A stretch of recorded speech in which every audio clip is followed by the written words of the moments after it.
All right, guys. Well, thanks for joining us today for our first fireside chat. Excited to get both of your perspectives on digital marketing as a whole, but for today specifically, we're going to be talking about the small business playbook that we just put out. Each of us have played a role in kind of figuring out how to utilize technology and content to the fullest, and figure out a way to kind of push through uncertain times with really a solid message and consistent marketing. So I'm excited to get both Growbots and Tango Alpha 3's perspective on that. But before we jump in, if you guys want to just go ahead and introduce yourselves and just talk a little bit about your businesses. Yeah. So, Drew McDaniel with Tango Alpha 3, and so I guess that we do a lot of things, but at the nexus of it is recruiting veterans to support customers, and so that's I think that's the simplest answer. Shem Prokop from Growbots. I'm account executive here and helping clients do all sorts of stuff with their sales, whether that's scaling their outreach, optimizing the process, or especially the times we're in now, pivoting their strategies to either target new industries or achieve other kind of goals with all the market turmoil. Perfect. Appreciate that, guys. So yeah, we'll get into the nitty gritty here in a second, but before we talk about our playbook and what we're doing, thought it'd be good just to maybe just kind of just get a glimpse of what everybody's seeing just in the market as a whole. Obviously, it's been a very challenging time, and every industry has been impacted. So just in general, I guess, Shem, starting with you, have you seen any industries that have been able to kind of grow through uncertainty more than others? And then Shem, when you're done, Drew, also just in the talent acquisition and recruiting space, just in general, what are you guys seeing? Well, we speak with industries from across the whole spectrum. So some were obviously hit the hardest in terms of like hospitality, restaurants. We're also speaking with customers who are targeting those industries. So those are examples of customers that need to pivot their strategies, helping the hardest hit industries as well. Like we have customers who focus on multiple industries. Some of them were core, and those core industries were hit the hardest. So they had to put more focus on those industries like that they didn't pay much attention to in the past, and help them scale that outreach where they didn't have referrals, where they didn't have lots of contacts. And another thing, a lot of customers, they, for example, traditionally found leads at conferences. So those also were in trouble because they couldn't go out there and meet face to face anymore. So they had to turn to the digital world and take advantage of that. Drew, how about you, just in your industry as a whole? It's been great to see Tango Alpha 3 kind of push through uncertainty and really lean into your niche and the brand. But curious as a whole, what are you seeing with colleagues in the industry? I would say like the staffing world is probably is about an old school in industry as you can come across. It's crazy to me that we happen to start moving to digital transformation before COVID, because imagine what I would do on a day-to-day basis without having started that transformation. So, I mean, the staffing industry, obviously, it's been tremendously damaged by COVID, and then also because the traditional methods of engaging customers have been disrupted completely. It's been, working with you guys has been such a it's hard to, without Growbots, without you guys to having working with us through this process. It's hard for me to even imagine what we would do on a daily basis to grow our business. Appreciate that, Drew. And yeah, just for anybody watching, Drew and I have been working together for some time, and have been building the TA3 brand and really focusing on the niche of military transition and helping military veterans get jobs. And through that, we really found some opportunities in the market in terms of search opportunities and in terms of inbound marketing. But at Further Insights, we've been using Growbots for a very long time and have been big fans. So, having a client like Tango Alpha 3, like you, Drew, who, was open to embrace new technologies and being experimental as a way to grow your business, I think that really has been the key to your success, is that you guys have been willing to try things and be experimental, fail fast, if you will, see what doesn't work. And, clearly based on the success of the case study we're going to talk through, it's working. So, we'll go into a couple of parts of the playbook, but as a whole, the three areas that we think small businesses really can get value from right now, even if they're just getting started on digital, would be, some strategic planning, market research, either working with a firm like ours or doing it independently. Obviously having a solid inbound strategy is important, and making sure you have content that's attracting the right people. But for today and for Growbots and this kind of case study we had of using Growbots as a way to not only validate the market opportunity, but actually drive business, strategic planning part of it. But I think just to kind of give the audience a little bit of context, Shawn, if you want to talk just a little bit about Growbots and what outbound sales automation is and how you guys view the technology for kind of empowering small businesses, that would be great. Yeah, happy to. So in a nutshell, Growbots is outbound sales automation, and that includes database, outreach, and a whole bunch of other stuff to make those first two work. So that's built-in best practices, that's customer success support to make the best use out of the journey. So in a nutshell, and also as some of our customers say, it's a kind of mini CRM for the whole prospecting stage up to the reply.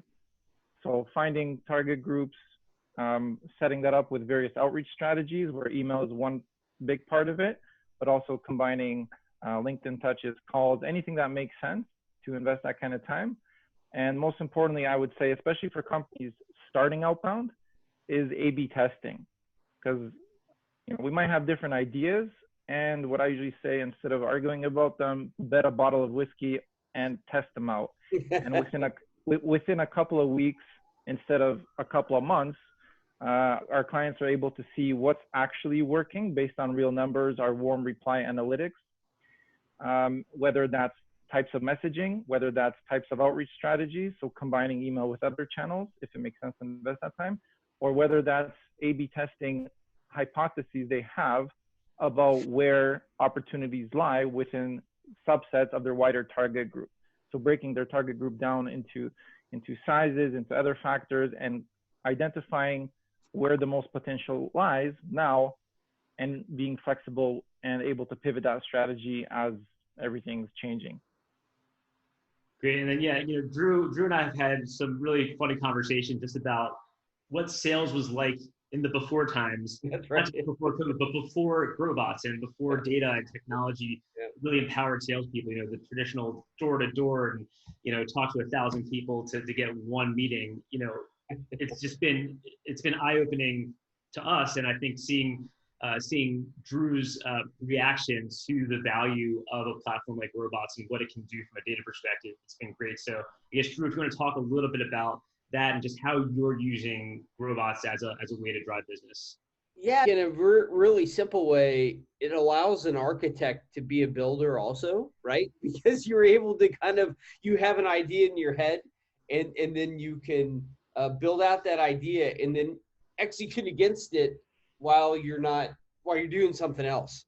And so I would say for us, it's that the value has been, there's a lot of different, levels of value, because Growbots brings prospect data that you might not have access to. But if you just look at it purely from an automation perspective, it allows you to do other things while you're not doing the thing you built, And so I would say that's the biggest thing and because of that, you can spend more time on the design side.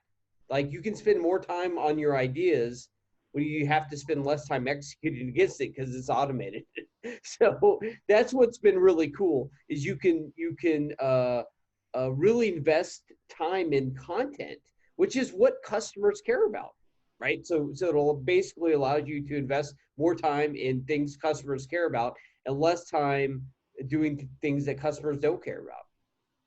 Totally. And I mean, the proof is in the pudding. I'm looking at here at the results of the case study. Within, in 3 months, within 90 days, using Growbots, we were able to get over 1,000 qualified prospects at over a 51% open rate.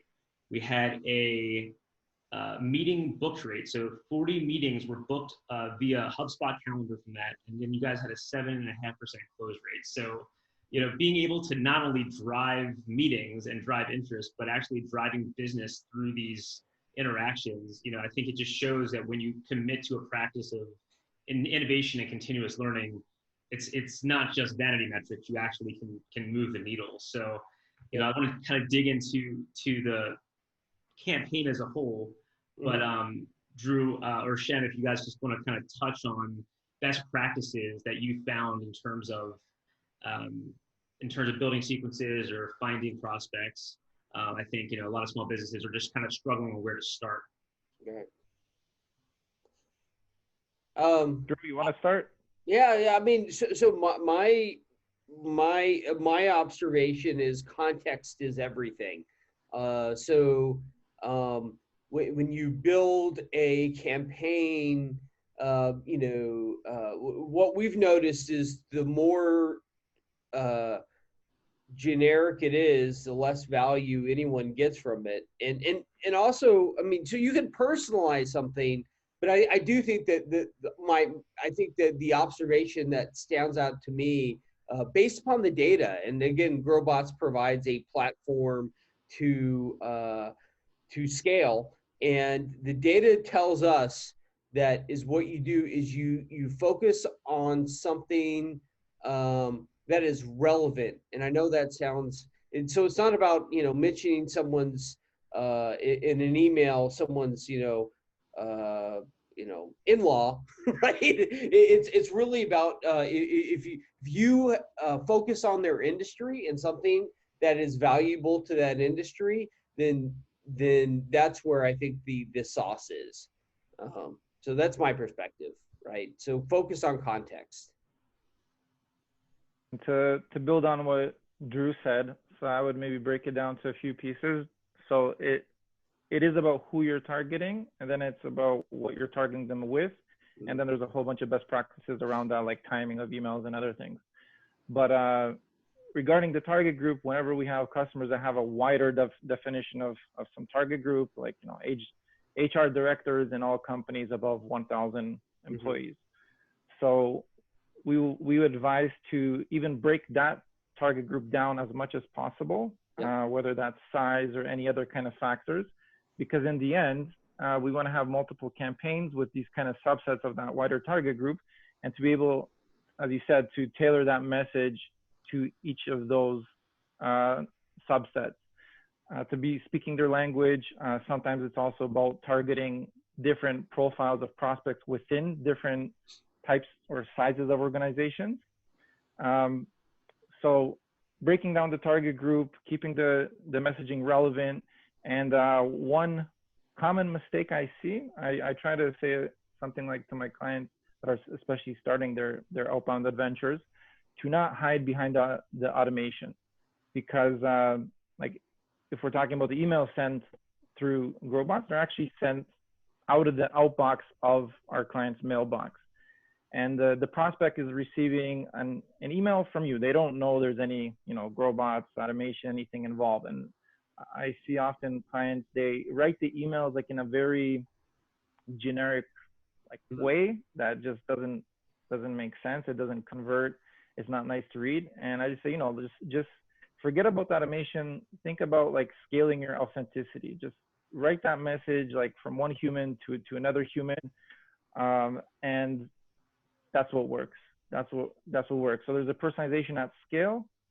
Some of it's done automatically. And then you have the option for every prospect to add, like, for example, one liner of personalization, something, you know, that you've read about and that increases the warm response rates by double or triple sometimes. That's great. And yeah, just to kind of put a bow on that, it's as a marketing agency, and kind of thinking ahead and using data to inform strategy, we're learning from Growbots campaigns what messages resonate with which audiences, and it's informing our content strategy as a whole. So when we look at campaigns for the next quarter, when we look at our content hub, when we look at ways to put messages out that are going to resonate with the right audiences, Growbots, frankly, is a very low risk, very high value space for us to test product market fit. And in Drew's case, in TA3's case, we've been able to prove and disprove demand for services very, very quickly. And I think it is one of the primary reasons, if not the primary reason, that we've been able to grow so quickly, is just that we understand what the market is looking for, because they'll either respond or not, or they'll answer the phone or not. And kind of at that point, I just want to talk a little bit about HubSpot. The other part of it, I think, is inbound. And while inbound and outbound are different, when they're done in a coordinated effort, it's really, really powerful. I think for a lot of small businesses, you got to start somewhere. And I think just Growbots in and of itself, with a basic HubSpot CRM setup and a little bit of content, can go a long way. But just in terms of using HubSpot as a basis to manage deal flow and pipeline, Drew, if you want to talk just a little bit about how we're kind of framing that up and what you guys are doing on the HubSpot side, or at least what you're designing and how you're using it. And then Shem, if there's anything you want to add just in terms of kind of that partnership between Growbots and HubSpot. We think it's really powerful and something that I think a lot of small businesses overthink, but I think at the end of the day, it really is kind of simple if you start with kind of foundational practice on it. Right. Yeah, I mean, just quick. So for us, HubSpot is a really inexpensive way to manage your data, to help manage your customer data. So, Growbots, obviously, from an outbound perspective, helps you engage more customers. And then HubSpot is just integrated with the integration with Growbots, is a great way to have a holistic perspective on the results. I mean, quite simply, right? So, yeah. Sure. Mm-hmm. And Shem, if there's anything you want to add just in terms of the relationship between HubSpot and Growbots, and how small businesses can just kind of quickly stand up the CRM in conjunction with Growbots. I think that's just a common misconception that it's going to be painstakingly difficult to get started, when in reality, it can be very, very simple if you do it right. Sure. Yeah, a lot of the smaller businesses that we speak with, they have no CRM and no outbound process in place. So especially with Growbots native integration and by sync with HubSpot, and additionally the free version that's offered by HubSpot for starts, and the partner like Further Insights to help them get it all set up. So it's the easiest way to just get started. I want to address maybe a different question that I often get is, what's the point of doing outreach in Growbots if there's, for example, sequences within HubSpot? And customers that have worked with a CRM for like years, they see the difference, but those are getting started. Usually my answer would be that there's value in dividing the process into the outreach and prospecting versus the CRM. So when you have your list of thousands of prospects that you're reaching out to cold, and some of those get back to you, some of those don't. So you can then, as we say, recycle or nurture the no reply prospects. So keep that process separate, the cold outreach up to the reply. And what usually our customers do is, once they get that reply from the cold outreach, then they sync those contacts in their CRM, in HubSpot, and that's where they manage their active sales cycles. That's great. That's great to hear. Yeah, that's how we're using it across the board as well for TA3 and our other clients. So that's good to hear. Great information, guys. Thank you so much. Kind of before we end here, I think we're all lucky that we're in situations and in companies that are growing through this crisis and have the digital infrastructure and understand the digital infrastructure needed to be successful in any situation. So, what we're really trying to do is help small businesses grow and give practical tips and tricks that they can quickly implement to drive their business forward. So, if you can just offer some advice outside of just the nuts and bolts of outbound, just from your perspective, what you think small businesses need to do or can do to embrace digital and grow their businesses online. We'd just love to hear that. Yeah. So, I mean, I would say it's one thing that for us, and I think this is almost true everywhere. I don't see how it couldn't be true, but is sometimes you just have to rethink. So you adhere to your old principles. You're just doing it in a new way. Right? And if you do that, it's still going to work. So like something like Growbots and HubSpot, again, all you're doing is it allows you more time to focus on the content that matters to your customers. And I think that's what small businesses need to do is because we're small, when we're agile. And so you can spend, it takes you less time to adjust. So you can look at a market that you think that exists and really kind of focus on what you think is valuable to them. And all this is a digital infrastructure to fail and succeed quicker. So that's my advice. Great. Well said. And failures are only failures if we don't learn from them. That's right. So if we treat those as learning experiences, make conclusions, and then make those changes, that's what it's all about. And my tips for businesses starting this kind of journey, well, first of all, it's to get started. I mean, don't overthink it. Like our internal KPIs are to get customers onboarded within 1 week and to launch the campaign. To not overthink it too much, but rather get something out there and then see how that's performing, make the adjustments, A/B test everything. So there's no right answer. I get a lot of questions, how should I do it? What's the perfect approach? And I say, I don't know, but this is what's worked for other customers. This is what you're currently doing. So try that, A/B test it with an alternative option. The time you're saving without having to do all the manual prospecting and outreach, reinvest some of that energy into brainstorming ideas on who you can target, subsets of the industry you can target, different kinds of messaging, play around with that, and different outreach strategies, combining email with other forms of outreach and seeing what works and making those optimizations and learning over time. And the ultimate goal is that after a few iterations, for some it's a few weeks, for some it's a few months, you will have this top converting sequence or outreach strategy, which then you can use to scale your business as much as you want, or just chill and have a consistent pipeline, whatever you need. That's awesome. Well, guys, thank you so much. It's been great. Hopefully we can do this in person in the future when the world opens again. But in the meantime, it's been great having you guys on, and appreciate the time. All right. Hey, thanks, Andrew. Take care. Bye. It's been a pleasure, guys. Cheers. Thanks.